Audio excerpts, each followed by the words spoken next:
Most people know that arachnophobia is the fear of spiders. Well, glossophobia is the fear of public speaking. But do you know what neophobia is? It's the fear of new things. For example, a foot-long chicken teriyaki sandwich is the only sandwich I have ever ordered at Subway. I never try new menu items. Now, I wouldn't say I have neophobia because I love going on adventures and trying new things, but sometimes I struggle with making decisions or taking chances in life. And just like many others, I want to live without fears of what ifs and maybes and dive into life. First, we as humans tend to stay on the boat or comfort zone that we know, but we are made to adapt and overcome trials and fears in life. And I will share with you a couple ways to make that happen. See, the world is like an ocean. It's full of terrifying things, deep waters, and the unknown. In life, we face many scary things in times of uncertainty, and we have to make decisions for ourselves while facing whatever fears we may have. Like I said, we tend to stay on the boat that we know and feel safe on, but what is the boat when it comes to life? See, everyone has a comfortable zone, but stepping outside of that comfort zone is your choice. Living in fear could cause you to miss out on a lot in life. I once had the chance to go snorkeling with dolphins during vacation, but the unshakable fear of octopus, yes, octopus, made me chicken out. That is chapadipophobia, and I do suffer from it. The probability of me running into an octopus while snorkeling was very small, but not zero, and my brain knew it. So guess what? I didn't go snorkeling. Cornell University conducted a study that revealed 85% of what people worried about never actually happened. Of the 15% of worries that did actually happen, 75% of the time, people say they handled it better than they expected. But making decisions on things can be scary to some, even simple things like what to eat. In a survey of 1,500 people conducted by Statista.com, it was reported that 6.9% of people never order new menu items at restaurants. In other words, it's always the usual for them. People are by nature creatures of habit. It isn't just fear that makes us refuse to stray from familiarity, but basic human instinct to keep the familiar path. We get the same haircut, coffee, and for the most part do the same things every day.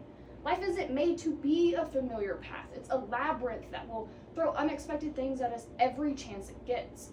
And if we are to survive, we have to adapt. Animals have a natural instinct to survive.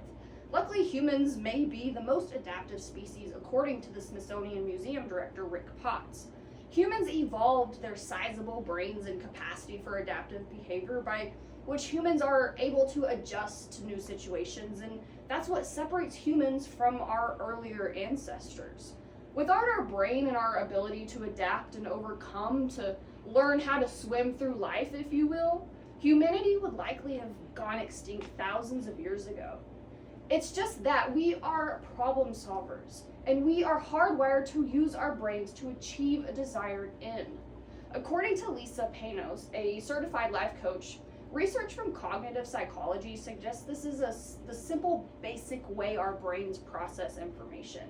We constantly compare to what's in front of us to recent context or memory.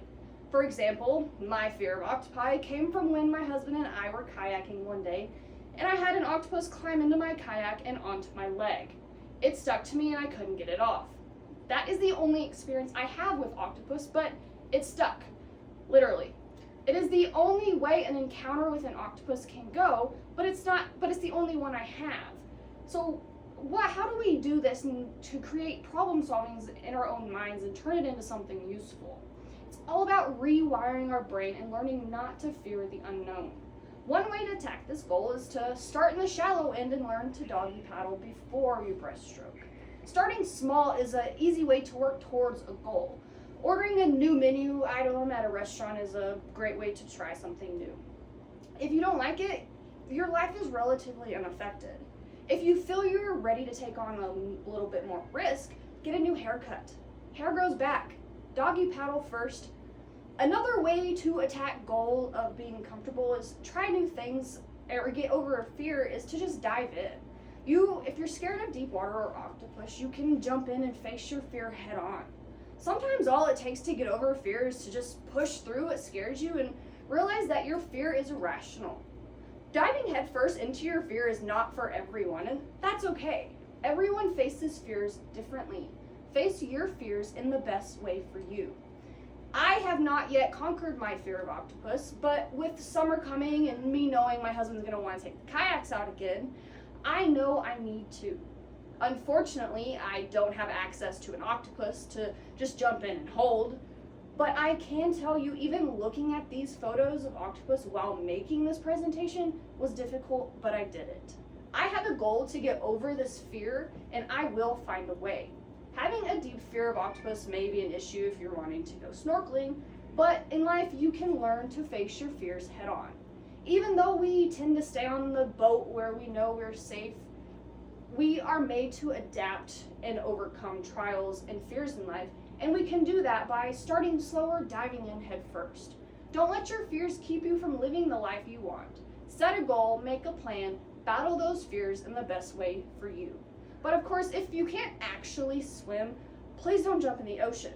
There's no lifeguard to save you from your own fears, but dive into life, see where currents can take you. You can swim.